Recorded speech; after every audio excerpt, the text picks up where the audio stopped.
तो next topic है हमारे पास, इससे पहले हमने इलेक्ट्रिकल ऑसिलेटर आपका स्टार्ट किया था। तो इलेक्ट्रिकल ऑसिलेटर के केस में हमने जो फोर्स्ड इलेक्ट्रिकल ऑसिलेटर था उसके बारे में डिस्कशन किया, और जो फोर्स्ड इलेक्ट्रिकल ऑसिलेटर की डिफरेंशियल इक्वेशन होती है उसका सॉल्यूशन भी फाइंड आउट किया। और हमारे पास जो फोर्स्ड इलेक्ट्रिकल ऑसिलेटर का सॉल्यूशन हमारे पास यहाँ पे आता है वो minus iota epsilon naught omega Z D E raise power iota omega T minus 5, ये हमारे पास होता है जो फोर्स्ड इलेक्ट्रिकल ऑसिलेटर है उसका सॉल्यूशन। अब हम नेक्स्ट आर्टिकल करेंगे, that is current in forced electrical oscillator.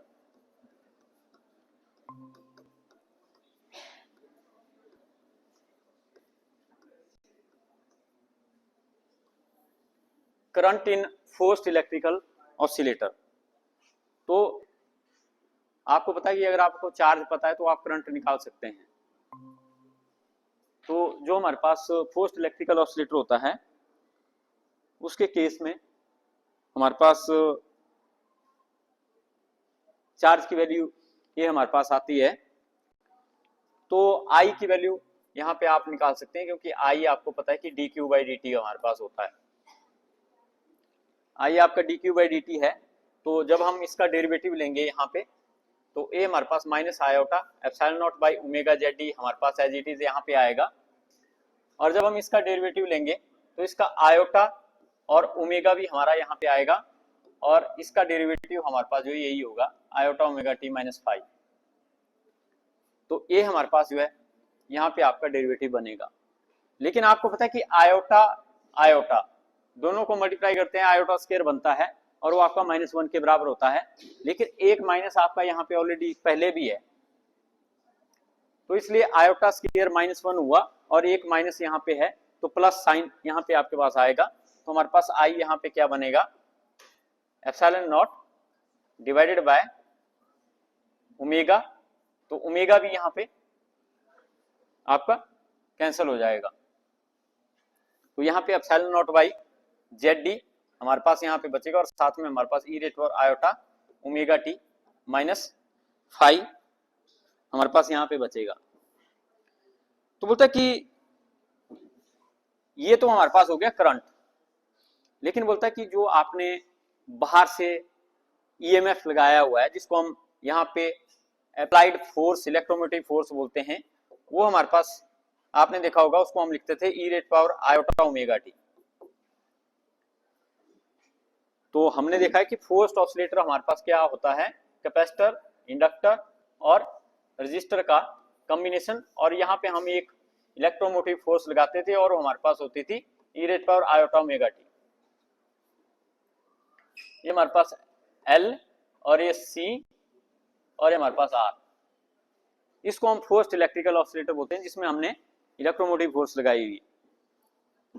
तो बोलते हैं कि ये हमारे पास हो गया ईएमएफ, जिसकी वजह से आपका ऑसिलेटर फोर्स्ड ऑसिलेटर बन रहा है। ये फोर्स हमने लगाई हुई है यहाँ पे, और ये हमारे पास करंट हो गया। तो अगर आप दोनों को कंपेयर करेंगे तो यहाँ पे फेज है ओमेगा टी माइनस 5 और यहाँ पे फेज है ओमेगा टी, तो हम क्या बोलेंगे, दोनों के बीच में फेज डिफरेंस कितना रहेगा, 5 का। यहाँ पे ये 5 एक्स्ट्रा है -5, लेकिन ये हमारे पास इसमें जो फेज है वो माइनस हो रहा है, मतलब ज्यादा फेज किसका होगा, इसका। तो हम क्या बोलेंगे कि if we compare both of these equation then current lags the EMF by phase angle 5, क्योंकि 5 कम है, lags behind, current lags behind by the phase angle 5 than EMF. तो ये हम बोलेंगे, तो it implies I lags behind EMF by phase angle या by phase 5, इसलिए इन दोनों को कंपेयर करके हम यहां पे बोल सकते हैं। तो ये हमारे पास इसके ऊपर करंट के ऊपर पहला डिस्कशन हमारे पास हो गया कि करंट और जो अप्लाइड ईएमएफ है, करंट और अप्लाइड ईएमएफ के बीच में कितना फेज डिफरेंस हमारे पास होता है। तो पहले पॉइंट हम ये बोल सकते हैं कि फेज डिफरेंस हमारे पास दोनों के बीच में हाई होता है, किसके बीच में, आई और ईएमएफ के बीच में। और जो दूसरा डिस्कशन है हमारे पास वो यहाँ पे है कि करंट वेरीज सिंपल हार्मोनिकली। क्यों? क्योंकि करंट का जो एक्सप्रेशन है, ये हमारे पास करंट का एक्सप्रेशन है। करंट के एक्सप्रेशन में ई रेट और iota omega T minus five है, जो क्या होता है cos of omega T minus five plus iota sine of omega T minus five. मतलब कॉस और साइन इस फंक्शन यहाँ पे हैं, और जहां पे आपके पास जिस फंक्शन में कॉस और साइन फंक्शन होते हैं वो आपका सिंपल हार्मोनिक फंक्शन होता है, क्योंकि कॉस और साइन क्या होते हैं, सिंपल हार्मोनिक होते हैं। इसके साथ में कोई भी टर्म आपकी मल्टीप्लाई हो रही है तो ये हमारे पास कांस्टेंट टर्म है, तो हम क्या बोलेंगे, इसलिए आई भी आपका सिंपल हार्मोनिक हमारे पास होगा। तो हम क्या बोलेंगे कि I will be simple harmonic. तो करंट भी जो वेरी होगा वो हमारे पास सिंपल हार्मोनिकली यहाँ पे हमारे पास जो वेरी होगा, क्योंकि करंट के एक्सप्रेशन में कॉस और साइन फंक्शन है, और कॉस और साइन फंक्शन आपके सिंपल हार्मोनिक फंक्शन हमारे पास होते हैं। और तीसरा हमारे पास है कि करंट के केस में भी हमारे पास जो फ्रीक्वेंसी है वो हमारे पास ओमेगा ही है। यहाँ पे हम देखते हैं तो हम क्या बोलते हैं कि करंट में जो आपकी फ्रीक्वेंसी यहाँ पे ले रहे हैं हम, या करंट के एक्सप्रेशन में जो फ्रीक्वेंसी होती है वो फ्रीक्वेंसी किसकी होती है, जो आपने ड्राइविंग ईएमएफ अप्लाई किया हुआ है। तो इसलिए frequency used in the current expression is same to that of the frequency of the applied EMF. तो अप्लाइड ईएमएफ की फ्रीक्वेंसी भी ओमेगा है, तो ये भी यहाँ पे ओमेगा ही है। तो इसलिए जिस फ्रीक्वेंसी के साथ आपका जो ऑसिलेटर मूव करेगा अप्लाइड फोर्स की वजह से, वही फ्रीक्वेंसी करंट की भी फ्रीक्वेंसी हमारे पास होगी। तो ये हम यहाँ पे इसको बोल सकते हैं। और नेक्स्ट है हमारे पास peak value of the current. तो यहाँ पे पीक वैल्यू ऑफ करंट, या जिसको हम maximum value of the current भी बोल सकते हैं। तो यहाँ पे करंट की जो मैक्सिमम वैल्यू होगी वो आपकी epsilon not by Z D हमारे पास होगी, क्योंकि आपको पता है कि आई मैक्सिमम आपका कब होगा, ये चीज वेरी कर रही है। तो आपको पता है इसमें कॉस और साइन फंक्शन है दोनों ही, और कॉस और साइन की मैक्सिमम वैल्यू आपकी कितनी होती है, 1। तो जब ये 1 होगा तो उस केस में आई मैक्सिमम होगा, क्योंकि ये चीज कांस्टेंट है। लेकिन वेरी क्या कर रहा है, ये वाला फंक्शन। तो अगर आप इनके रियल पार्ट को कंपेयर करते हैं तो रियल पार्ट क्या हो जाएगा, I equal to epsilon not by Z D cos of omega T minus five. तो अगर रियल पार्ट को ही कंपेयर करते हैं तो हम क्या बोलेंगे कि ये जो हमारे पास यहाँ पे कॉस फंक्शन आपका मैक्सिमम वैल्यू 1 होती है, जब कॉस आपका 1 होगा तो आई उस केस में मैक्सिमम होगा, क्योंकि ये पूरा मैक्सिमम कब होगा, जब ये मैक्सिमम होगा, क्योंकि ये तो कांस्टेंट है, ये इसके साथ में मल्टीप्लाई कर रहा है। तो जब ये आपका मैक्सिमम होगा तभी epsilon not by Z maximum होगा, और ये मैक्सिमम आपका तब कब होता है, जब साइन और कॉस की वैल्यू 1 होती है, मैक्सिमम वैल्यू उनकी 1 होती है। तो इसलिए यहाँ पे आई हमारे पास मैक्सिमम आ जाएगा epsilon not by Z D. लेकिन उस मैक्सिमम करंट को हम अलग सिंबल से लिखते हैं, that is I not. I के बजाय हम यहाँ पे लिखेंगे I not. I not is the maximum value of epsilon not, maximum value of the current I not epsilon not by Z D. तो इसका हम आगे भी यूज करेंगे कि करंट की मैक्सिमम वैल्यू हमारे पास जो कितनी होती है। तो इससे अगले वाला आर्टिकल है उसमें हम इसका यूज करेंगे। तो बोलते कि अगर हम जो ये पहले वाली इक्वेशन है Q, मान लो इसको हम इक्वेशन नंबर 1 बोल देते हैं, और जो हमारे पास करंट की इक्वेशन आई, इन दोनों को कंपेयर करते हैं तो दोनों के फेज में कितना डिफरेंस रहेगा, दोनों के फेज में कितना डिफरेंस है। तो ये आपका टेस्ट है, जिसने अच्छे से पढ़ा होगा वही जवाब देगा है? हाँ, यहां पे -π/2 का फेज डिफरेंस रहेगा। क्यों? माइनस आयोटा की वजह से। मैंने बोला था कि आयोटा की वजह से फेज डिफरेंस होता है π/2, लेकिन माइनस आयोटा की वजह से होता है आपका +π/2। माइनस आयोटा की वजह से -π/2, प्लस आयोटा की वजह से +π/2। लेकिन इनका तो फेज बराबर है यहाँ पे, ये भी ओमेगा टी माइनस फाइव है, ये भी ओमेगा टी माइनस फाइव है, तो इनकी वजह से कोई फेज डिफरेंस नहीं है। जो ये वाली टर्म है, फेज डिफरेंस किसकी वजह से है, यहाँ पे माइनस आयोटा है लेकिन यहाँ नहीं है। तो जहाँ पे माइनस आयोटा आपका मल्टीप्लाई करता है, तो मैंने आपको पीछे बताया था कि जहाँ पे माइनस आयोटा मल्टीप्लाई करता है वहां पे आपका extra phase difference minus iota की वजह से माइनस पाई बाई टू हमारे पास यहाँ पे आता है। तो इसका मतलब क्या हुआ कि जो चार्ज है वो पाई बाई टू पीछे है एज कंपेयर टू करंट, क्योंकि इसमें minus pi by two phase difference आएगा, इसमें हमारे पास कोई फेज डिफरेंस नहीं है। तो इसलिए current lags behind than to that of the current by phase difference minus pi by two. तो इस तरह से ये हमारे पास है करंट के लिए, और कुछ हमने इसके ऊपर करंट के लिए एक्सप्रेशन, करंट की मैक्सिमम वैल्यू के लिए एक्सप्रेशन, और इसमें कुछ हमने डिस्कस भी किया। फिर हमारे पास है एक्सप्रेशन फॉर इलेक्ट्रिकल इंपीडेंस। तो नेक्स्ट हमारे पास एक्सप्रेशन फॉर इलेक्ट्रिकल इंपीडेंस। तो यहां पे हम ये नहीं बोल रहे एक्सप्रेशन फॉर इलेक्ट्रिकल रेजिस्टेंस, क्योंकि मैंने बोला था यहाँ पे कैपेसिटर भी लगा हुआ है, इंडक्टर भी लगा हुआ है, और जो कैपेसिटर और इंडक्टर है वो एसी करंट को अपने में से फ्लो करने से कुछ रेजिस्टेंस ऑफर करते हैं, और उस रेजिस्टेंस को हम इंपीडेंस बोलते हैं। होता वो भी रेजिस्टेंस है लेकिन उसको हम इंपीडेंस वहां पे बोलते हैं। तो इलेक्ट्रिकल इंपीडेंस के लिए यहाँ पे हम एक्सप्रेशन निकालेंगे। तो बोलता कि आपको पता है कि अभी हमने एक्सप्रेशन डिराइव किया कि हमारे पास आई होता है epsilon not by Z D E rate power iota omega T minus five. ये हमारे पास करंट के लिए एक्सप्रेशन है जो अभी हमने पीछे निकाला D Q by D T लेके।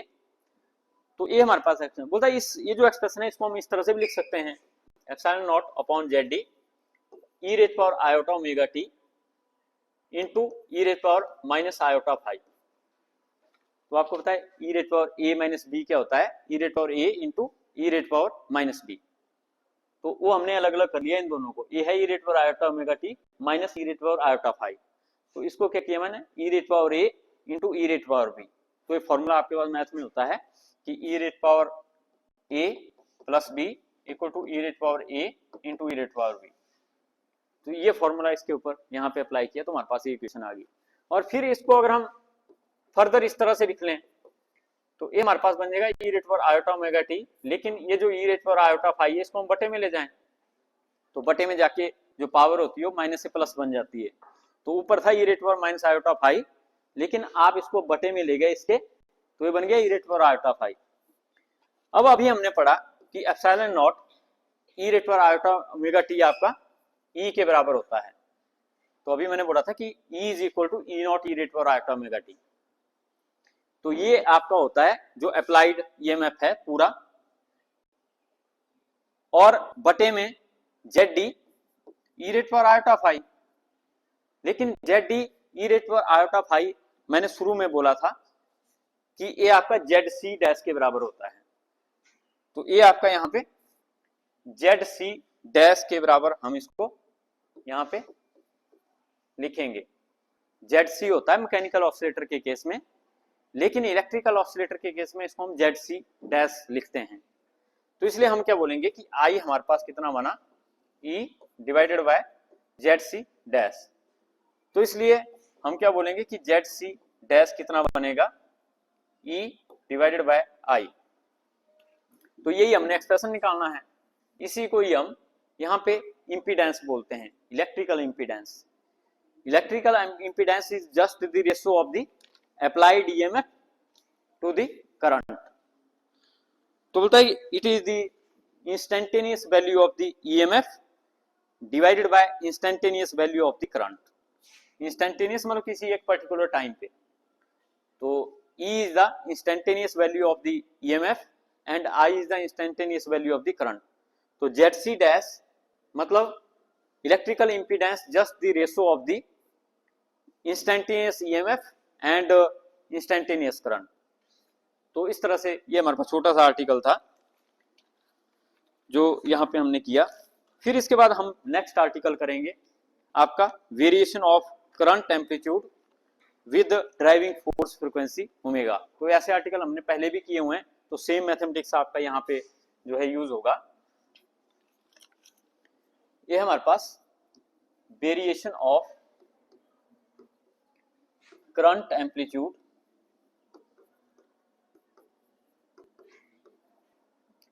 या पीक वैल्यू या maximum value,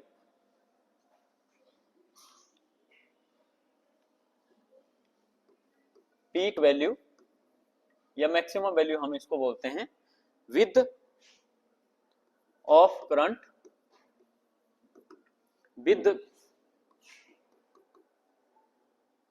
the driving EMF frequency.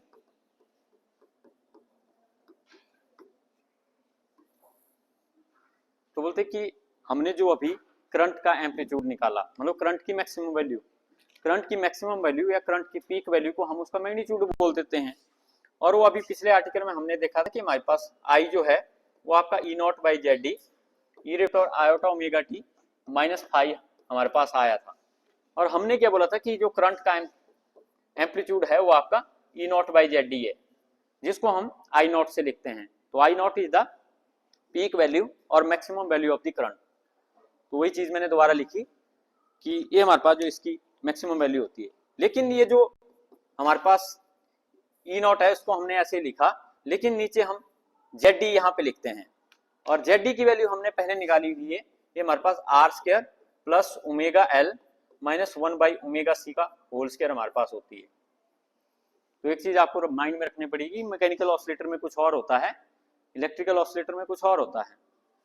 तो यहाँ पे जो जेड डी हमारे पास है वो R square plus omega L minus 1 by omega C का होल स्क्वायर हमारे पास होता है। तो यहाँ पे हमने क्या करना है कि जो आई नॉट हमारे पास आया आपका E not divided by under of R square plus omega L minus 1 by omega C का होल स्क्वायर, यहाँ पे हमने वैसा ही ग्राफ बनाना है जैसा आपने पहले बनाया ओमेगा के साथ में आई नॉट। तो इसके भी तीन केस आएंगे जैसे हमारे पास पहले आए थे। तो हमने इसके ऊपर काम करना है अब, क्योंकि हमारा आर्टिकल यही है वेरिएशन ऑफ करंट एम्पलीट्यूड, मतलब आई नॉट की variation of current with the driving EMF frequency. और ड्राइविंग ईएमएफ की फ्रीक्वेंसी कितनी है ओमेगा। जो आप यहाँ पे ड्राइविंग ईएमएफ लगा रहे हैं, ड्राइविंग ईएमएफ आपका कितना था एप्सिलॉन नॉट ई रेट पर आयोटा ओमेगा टी। तो यहाँ पे वो ओमेगा हम ले रहे हैं। तो हमने ग्राफ बनाना है आई नॉट और ओमेगा का। आई नॉट है करंट की मैक्सिमम वैल्यू और ओमेगा है हमारे पास frequency of the applied EMF. तो इनका ग्राफ बनाना है तो हम वैसे ही करेंगे केस वन कि जब ओमेगा टेंड टू 0 है तो वैसे ही हम यहाँ पे टेबल बना देंगे जैसा पहले बनाते थे कि यहाँ पे आपने ओमेगा लिख लिया, यहाँ पे आपने आई नॉट लिख लिया। तो ओमेगा टेंड टू 0 करना है, तो जब आप ओमेगा टेंड टू 0 करेंगे तो दूसरे वाली टर्म है वो डोमिनेट करेगी, क्योंकि 1/0 ओमेगा 0 है, काफी कम है। तो इसका मतलब इसकी वैल्यू सबसे ज्यादा होगी, लेकिन जो दोनों टर्में हैं ये हमारे पास इसके मुकाबले कम होगी, क्योंकि आर रेजिस्टेंस हमारे पास एक एप्रोप्रिएट वैल्यू होती है, बहुत ज्यादा नहीं हमारे पास होता। लेकिन omega L omega tend to 0 है तो ये वैसे ही मिनिमम हो जाएगा, कम हो जाएगा। तो ये भी कम है, लेकिन जो डोमिनेंस होगी वो इस वाली टर्म की होगी, क्योंकि इसके बटे में हमारे पास जो है आपका 0 आएगा। तो इसलिए ये हमारे पास यहाँ पे कितना बनेगा 1/0, जिसको आप क्या बोल सकते हैं इन्फिनिटी भी बोल सकते हैं। और समथिंग बाई इन्फिनिटी इज 0, तो हम क्या बोलेंगे कि इस केस में आई नॉट आपका जो है 0 को अप्रोच करेगा। तो इसलिए जब आपने ओमेगा यहाँ पे 0 लिया तो आई नॉट भी आपका 0 को अप्रोच करेगा। तो मैंने बोला ये टर्म आपकी 1/0 इन्फिनिटी हो जाएगी और एप्सिलॉन नॉट के बटे में सारा इन्फिनिटी आ जाएगा। समथिंग बाई इन्फिनिटी इज 0, तो इसलिए आई नॉट आपका 0 बन जाएगा। ये हमारे पास पहला केस है और वहां मैंने इसको लिख लिया। और इसका दूसरा केस हमारे पास जो है इन्फिनिटी वाला ले लेंगे आप कि ओमेगा टेंड टू इन्फिनिटी। तो जब ओमेगा टेंड टू इन्फिनिटी करेंगे तो ये वाली टर्म डोमिनेट करेगी, इसकी वैल्यू सबसे ज्यादा होगी क्योंकि ओमेगा आपने सबसे ज्यादा ले लिया, तो ये डोमिनेट करेगा। लेकिन 1/∞ वो आपका 0 हो जाएगा लगभग। तो ये भी डोमिनेट नहीं करेगी, ये भी डोमिनेट करेगी, क्योंकि इसकी वैल्यू भी कम है। लेकिन आपको पता है इन्फिनिटी के मुकाबले में ये तो कुछ भी नहीं है। तो इसलिए ये ही टर्म डोमिनेट करेगी। तो ये हमारे पास जो यहाँ पे अगर आप इसको इन्फिनिटी ले रहे हैं तो something by infinity is again 0, तो इसलिए यहाँ भी हमारे पास जो आई नॉट है वो अगेन 0 आएगा। तो हम क्या बोलेंगे, जब आपने ओमेगा इन्फिनिटी लिया तो आई नॉट अगेन आपके पास यहाँ पे 0 आएगा। लेकिन फिर हम इसका जो तीसरा केस है उसको यहाँ पे करेंगे। तो इसका केस 3 हमारे पास क्या है, केस 3 है कि जब हम ओमेगा को ओमेगा नॉट ले लेंगे,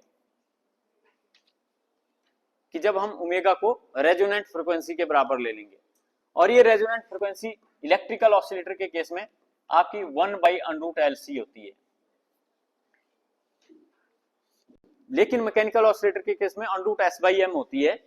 लेकिन इलेक्ट्रिकल ऑसिलेटर के केस में ये आपकी 1/√LC हमारे पास ये रेजोनेंट फ्रीक्वेंसी होती है। तो जब हम इसको यहाँ पे लेंगे तो बोलता है अब हमें यहाँ पे वैल्यू पुट करनी पड़ेगी, ओमेगा की जगह हम ओमेगा नॉट पुट करेंगे। लेकिन बोलता है पहले हम इसको कैलकुलेट कर लेते हैं। तो जैसे हमने यहाँ पे पहले क्या करना है, omega L minus 1/ωc calculate करना है। तो ओमेगा की वैल्यू हम यहाँ पे पुट करेंगे जो आपने यहाँ पे ली 1/√LC, और यहाँ पे है हमारे पास L और माइनस 1/ओमेगा, ओमेगा हमारे पास है 1/√LC और यहाँ पे हमारे पास साथ में C। तो हमने ओमेगा की जगह 1/√LC लिखा। तो फिर आपने अगेन क्या करना, जो L है L को हमने लिखना √L और बटे में हमारे पास है √L/√C। √LC को आप √L इंटू √C भी लिख सकते हैं। और उसी तरह से यहाँ भी होगा 1/√L/√C अलग कर लिया, और यहाँ पे हमारे पास C है, इसको हम √C इंटू √C भी लिख सकते हैं। तो यहाँ क्या होगा, √L के साथ √L बटे में कैंसल, और यहाँ भी एक √C यहाँ बटे के √C के साथ कैंसल।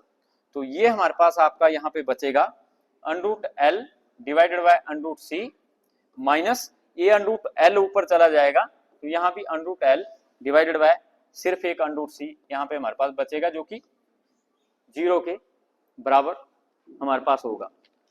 तो ऐसा स्टेप आपका मैकेनिकल ऑसिलेटर में भी आया हुआ है, लेकिन वहां पे ओमेगा नॉट की वैल्यू कुछ और थी, तो इसलिए ये टर्म आपकी 0 हो जाएगी। तो हम क्या बोलेंगे, जब हम ओमेगा को ओमेगा नॉट लेंगे तो ये वाली टर्म 0 हो जाएगी। जब ये वाली टर्म 0 हो जाएगी तो यहाँ पे क्या बचेगा, सिर्फ R बचेगा, क्योंकि R स्क्वायर का अंडर रूट क्या होता है R। तो उस केस में हम क्या बोलेंगे कि this ZD will be minimum, ZD minimum. लेकिन ये मैक्सिमम कब है, जब इसके साथ में ये भी टर्म है, ये भी इसके साथ टर्म है, तो ये मैक्सिमम है। लेकिन जैसे ये आपका खत्म हो गया, 0 हो गया, तो अब इसके छोटा तो और आप कर नहीं सकते, क्योंकि सर्किट का जो R है वो कांस्टेंट है। तो एक मिनिमम वैल्यू आपकी यहाँ पे रहेगी।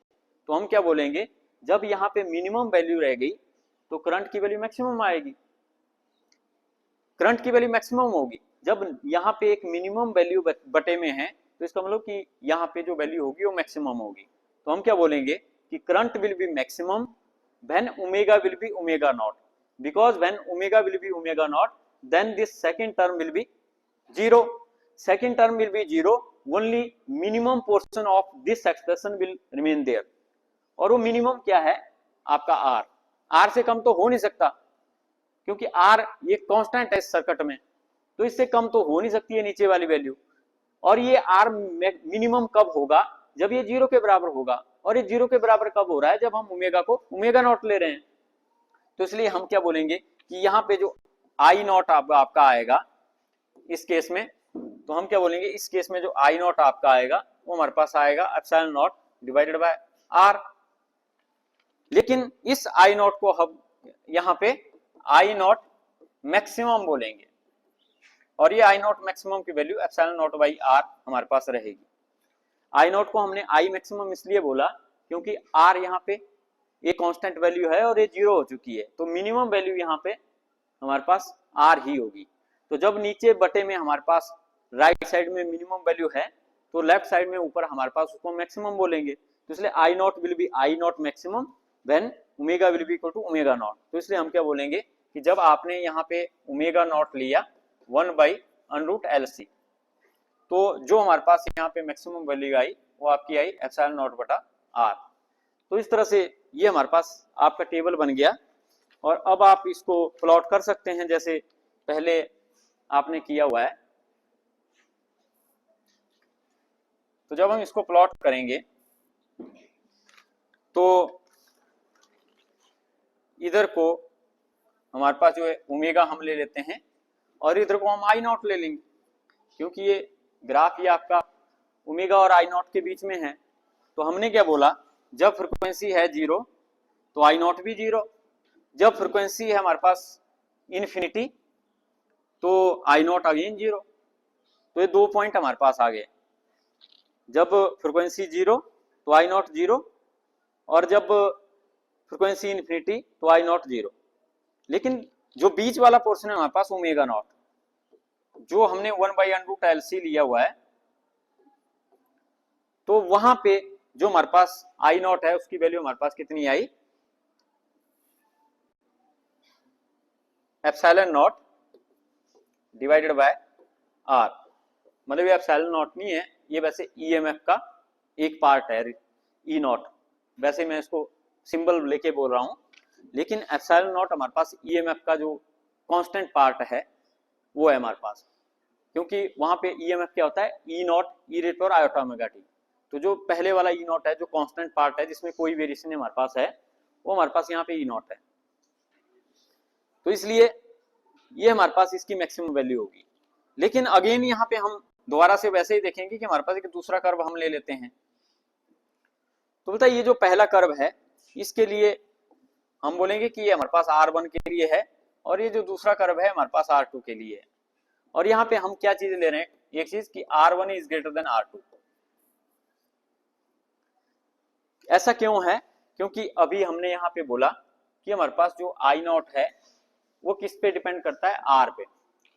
एप्सिलॉन नॉट तो कांस्टेंट है, तो अगर आर की वैल्यू ज्यादा होगी तो आई नॉट कम होगा, अगर आर की वैल्यू कम होगी तो आई नॉट ज्यादा होगा। वही हमारे पास यहाँ पे भी है, मैं बोला कि R1 ज्यादा लेंगे, अगर हम R1 is greater than R2, अगर R1 ज्यादा होगा तो उस केस में जो आई नॉट की मैक्सिमम वैल्यू है नीचे आएगी। लेकिन जब R2 हमारे पास कम है R1 के कंपैरिजन, तो R2 कम है, जब कोई चीज कम होगी तो आई नॉट ज्यादा होगा। तो इसलिए इस केस में जो peak value of the current है हमारे पास वो हमारे पास ऊपर आएगी। तो जब हमने रेजिस्टेंस को चेंज किया, पहले हमने R1 लिया, R1 की वैल्यू ज्यादा थी, तो R1 की वैल्यू ज्यादा थी तो ज्यादा के लिए करंट की मैक्सिमम वैल्यू कम होगी, तो इसलिए इसकी जो मैक्सिमम वैल्यू आई R1 के केस में हमारे पास ये वाली आई, ग्राफ नीचे आया। लेकिन जब हमने R की वैल्यू ज्यादा कम ली तो आई नॉट ज्यादा होगा, तो इसलिए R2 हमारे पास R1 से कम है, तो इसलिए इसके जो पीक वैल्यू आएगी, मतलब करंट की मैक्सिमम वैल्यू आएगी, वो हमारे पास ऊपर आएगी। तो ये हमने पहले भी इसको 2 बार एक्सप्लेन किया हुआ है। तो इस तरह से ये जो हमारे पास आपका ग्राफ है, ये हमारे पास है variation of maximum value of the current with driving EMF omega. तो इस तरह से ये हमारे पास आपका ये आर्टिकल था। फिर इसके बाद एक छोटा सा आर्टिकल पीछे लास्ट में और है इसके, तो इस चैप्टर का अलग वही एनडी है। ये हमारे पास वेरिएशन ऑफ फाई, जिसको हम फेज डिफरेंस बोलते हैं, variation of phase difference with omega driving EMF की फ्रीक्वेंसी जो है। तो ड्राइविंग ईएमएफ की जो फ्रीक्वेंसी है वो हमारे पास ओमेगा है, तो उसके साथ फेज डिफरेंस। तो मैकेनिकल ऑसिलेटर में भी हमने ऐसा आर्टिकल किया हुआ है। तो सेम वैसे हमारे पास बोलता है कि हमें पता है कि जो टेंजेंट ऑफ फाई की वैल्यू है वो हमारे पास omega L minus 1/ωc divided by R हमारे पास होती है। ये है इलेक्ट्रिकल ऑसिलेटर के केस में। लेकिन मैकेनिकल ऑसिलेटर के केस में हमने पढ़ा हुआ है कि हमारे पास omega M minus S by omega divided by R होती है। जो टेंजेंट फाई की वैल्यू है इलेक्ट्रिकल ऑसिलेटर के केस में omega L minus one omega C R होती है, लेकिन वहां पे हमारे पास जो है ये मैकेनिकल ऑसिलेटर के केस में होती है। तो हम कर रहे हैं इलेक्ट्रिकल ऑसिलेटर वाला केस, मैकेनिकल वाला हमने पहले कर लिया है। तो बताइए यहाँ पे हम क्या देखेंगे, variation of this phi with omega. तो ये हम डायरेक्टली यहाँ पे इसको कर सकते हैं, जैसे वैसा ही टेबल यहाँ पे बनाएंगे कि यहाँ पे हमारे पास ओमेगा और यहाँ पे हमारे पास फाई। तो केस वन जब हम करते हैं कि ओमेगा टेंड टू जीरो, तो जब ओमेगा टेंड टू जीरो है तो ये वाली टर्म हमारे पास जो है यहाँ पे इन्फिनिटी हो जाएगी और ये क्या हो जाएगा, जीरो। तो ये जीरो हो जाएगा, ये माइनस इन्फिनिटी हो जाएगा और बटे में आर है, तो माइनस इन्फिनिटी बटे आर माइनस इन्फिनिटी आएगा। तो हम क्या बोलेंगे कि टेंजेंट फाई आपका कितना बनेगा, माइनस इन्फिनिटी, क्योंकि ओमेगा टेंड टू जीरो है तो 1 ओमेगा सी आपका इन्फिनिटी बन जाएगा, इसलिए यहाँ पे माइनस इन्फिनिटी आपका आ जाएगा। जब टेंजेंट फाई आपका माइनस इन्फिनिटी हो तो फाई आपका कितना होता है, माइनस पाई बाई टू। तो ये भी पहले हमने किया हुआ है। तो इसका मतलब क्या हुआ कि जब ओमेगा टेंड टू जीरो है तो फाई आपका माइनस पाई बाई टू हमारे पास यहाँ पे आएगा। और इसका दूसरा केस है, case two, when omega tend to infinity. तो जब ओमेगा टेंड टू इन्फिनिटी है तो ये तो हमारे पास जीरो हो जाएगा, 1 बाई इन्फिनिटी जीरो। तो यहाँ पे हमारे पास ये इन्फिनिटी लिया तो हम क्या बोलेंगे, टेंजेंट फाई आपका कितना आएगा, इन्फिनिटी प्लस इन्फिनिटी। तो उस केस में फाई आपका कितना आएगा, पाई बाई टू। आपको पता है टेंजेंट थीटा कब इन्फिनिटी होता है, 90 पे। तो 90 पे मतलब टेंजेंट आपका प्लस इन्फिनिटी आ रहा है, मतलब वो 90 पे है हमारे पास। अगर टेंजेंट थीटा इन्फिनिटी है तो मतलब फाई आपका 90 होगा, अगर टेंजेंट थीटा माइनस इन्फिनिटी है मतलब फाई आपका माइनस पाई बाई टू होगा। तो इसलिए हम क्या बोलेंगे, जब आपने ओमेगा इन्फिनिटी लिया तो मेरे पास प्लस पाई बाई टू यहाँ पे आएगा। और फिर हमारे पास जो है तीसरा केस है, केस थर्ड। तो पता कि जब हम ओमेगा को ओमेगा नॉट लेंगे, तो जब आप ओमेगा को ओमेगा नॉट लेंगे तो अगेन वही केस आ जाएगा जो अभी हमने किया। ओमेगा की जगह ओमेगा नॉट लिखेंगे, यहाँ भी ओमेगा की जगह ओमेगा नॉट लिखेंगे, और ओमेगा नॉट की वैल्यू हमारे पास कितनी है, 1 by under root L C. वही स्टेप है, दोबारा ए आपने कैलकुलेट करना है ओमेगा नॉट के लिए। तो पता है इस केस में ये हो जाएगा फिर जीरो। तो इसका मतलब क्या है कि टेंजेंट ऑफ फाई आपका कितना आएगा, जीरो। और टेंजेंट ऑफ फाई जब आपका जीरो होता है, फाई कितना होता है, जीरो। तो इसलिए जब बोलेंगे, जब हमने इसको ओमेगा नॉट लिया मतलब 1 by under root L C लिया, तो उस केस में ये हमारे पास जो है यहाँ पे जीरो हो जाएगा, क्योंकि साइन जीरो जीरो होता है, कॉस जीरो 1 होता है। तो साइन बटा कॉस कितना हुआ, 0 बटा 1 जीरो। तो टेंजेंट फाई हमारे पास जीरो होता है जब फाई हमारे पास जो जीरो होता है। तो इसलिए टेंजेंट फाई की वैल्यू जीरो आएगी, तो फाई की वैल्यू भी यहाँ पे हमारे पास जीरो ही आएगी।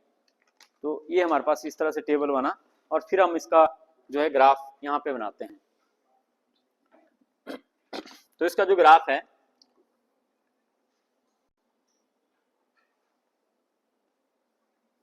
इसका जो ग्राफ है वो हमारे पास इस तरह से, इधर को हम ओमेगा ले लेंगे और इधर को हम आपका फाई ले लेंगे। तो हम पहला केस लेते हैं कि जब फाई हमारे पास जो माइनस पाई बाई टू है, तो जो ओमेगा है वो हमारे पास जीरो है। आप ऐसे उल्टा भी बोल सकते हैं, जब फाई आपका माइनस पाई बाई टू है, ओमेगा हमारे पास जीरो है, और जब फाई हमारे पास जो प्लस पाई बाई टू है, और फाई जब हमारे पास जो है प्लस पाई बाई टू है, तो उस केस में हमारे पास आपका ओमेगा इन्फिनिटी है, तो ओमेगा इन्फिनिटी यहाँ पे होगा हमारे पास। और जब फाई हमारे पास जीरो है, तो ये हमारे पास, हम इसको जीरो ले लेंगे, तो उस केस में जो हमारे पास वो होगा ओमेगा नॉट के केस में हमारे पास होगा। तो ये हमारे पास ओमेगा नॉट है, तो ओमेगा नॉट पे ये हमारे पास जो जीरो होगा, और प्लस पाई बाई टू आपका इन्फिनिटी पे हमारे पास होगा। तो ये इन्फिनिटी है हमारे पास, और यहाँ पे हम इसको प्लस पाई बाई टू ले लेते हैं। तो इसलिए इसका जो पॉइंट है वो हमारे पास यहाँ पे आएगा। तो इसलिए हम क्या बोलते हैं कि ये ग्राफ आपका जो इस तरह से यहाँ पे हमारे पास आता है, तो ये सेंटर में आप वैसे लाइन ले सकते हैं। तो ऐसा ग्राफ हमने पहले भी आपका यहाँ पे जो डिस्कस किया था।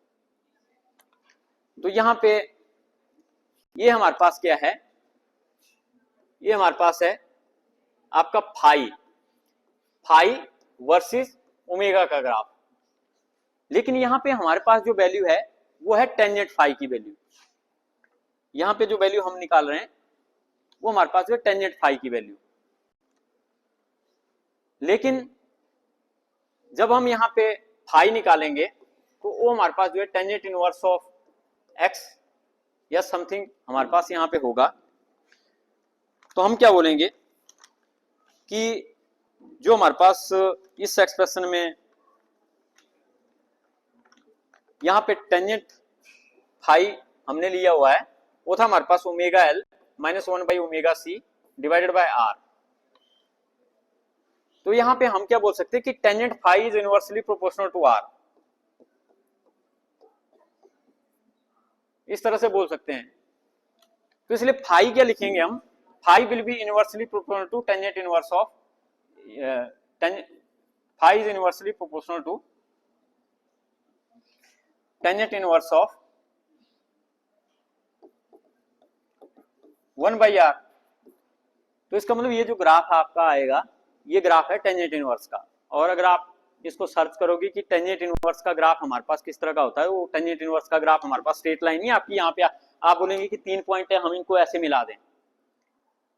जो फाई है हम उसका ग्राफ बना रहे हैं ओमेगा के साथ, लेकिन ये स्ट्रेट लाइन बनने के बजाय ये आपका इस तरह से बनेगा क्योंकि टेंजेंट इनवर्स का ग्राफ हम यहाँ पे बना रहे हैं। फाई का मतलब है phi is directly proportional to tangent inverse 1/r। तो फाई मतलब टेंजेंट इनवर्स, और टेंजेंट इनवर्स का ग्राफ हमारे पास जो इस तरह का होता है, ये हमारे पास जो टेंजेंट इनवर्स का ग्राफ होता है, ना कि ये सिंपल आपका फाई का ग्राफ है। यहाँ पे ये है tangent inverse of phi is equal to tangent inverse of 1/r। तो यहाँ पे हम बोल सकते हैं कि ये जो फाई है ये आपका आर पे भी डिपेंड करेगा। रेजिस्टेंस अगर सर्किट का ज्यादा है तो उस केस में टेंजेंट इनवर्स कुछ और होगा, अगर रेजिस्टेंस कम है तो उस केस में टेंजेंट इनवर्स कुछ और होगा। तो होता है अगर हम यहाँ पे R1 इसको हम R2 ले लेते हैं, तो ये जो ग्राफ है ये हमारे पास R1 के लिए है और ये जो ग्राफ है हमारे पास R2 के लिए है। तो बोलता है कि जब R1 is greater than R2, मतलब अगर R1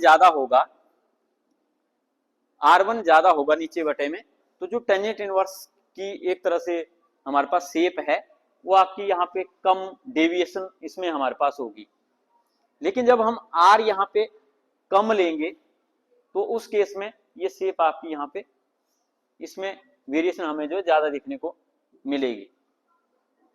तो इसमें ये जो टेंजेंट इनवर्स का ग्राफ है ये हमारे पास ज्यादा ऐसे अपनी डेविएशन शो करेगा सीधी लाइन से, लेकिन जब R हमारे पास कम होगा तो उस केस में ये हमारे पास जो इस तरह से डेविएशन शो करेगा। तो R की वैल्यू यहाँ पे ज्यादा है, R1 ज्यादा है, तो कम डेविएशन हमारे पास इसके ग्राफ में रहेगी। लेकिन यहाँ पे R2 हमारे पास कम है तो इसकी डेविएशन ज्यादा रहेगी। क्यों? क्योंकि phi is inversely proportional to R। तो R जितना ज्यादा होगा फाई हमारे पास उतना कम होगा। अगर R हमारे पास यहाँ पे कम होगा तो फाई हमारे पास जो ज्यादा होगा। लेकिन ये जो प्लॉट है हमारे पास टेंजेंट इनवर्स का है, तो टेंजेंट इनवर्स का ही प्लॉट हम यहाँ पे बनाएंगे। और इसके बाद इन्होंने वैसे ही डिस्क्राइब किया है ओम्स लॉ। तो ओम्स लॉ हमारे पास आपको पता ही है कि हमारे पास जो ओम्स लॉ होता है वो V इक्वल टू IR हमारे पास होता है। और जो I है हमारे पास वो अभी हमने इसको किया था कि हमारे पास I जो होता है वो आपका E0/ZD e⁻⁴ माइनस फाई हमारे पास होता है। तो यहाँ पे उसी तरह से हम इसको अलग अलग लिखेंगे। तो I हमारे पास जो है E/ZD आपका बन जाएगा। तो मैंने क्या किया था, इसको अलग किया था और इसको अलग किया था, इसको फिर बटे में ले गया था। वैसे ही यहाँ पे मैंने बटे में ले गया, ऊपर वाला बन गया E और नीचे वाला बन गया ZD। तो ये हमारे पास क्या बन गया, I is directly proportional to E, क्योंकि 1/ZD कांस्टेंट है, 1/ZD कांस्टेंट है, तो हम क्या बोलेंगे I is directly proportional to E। और इसी को ही हम ओम्स लॉ बोलते हैं कि current is directly proportional to applied EMF. लेकिन कब? When physical conditions remain the same.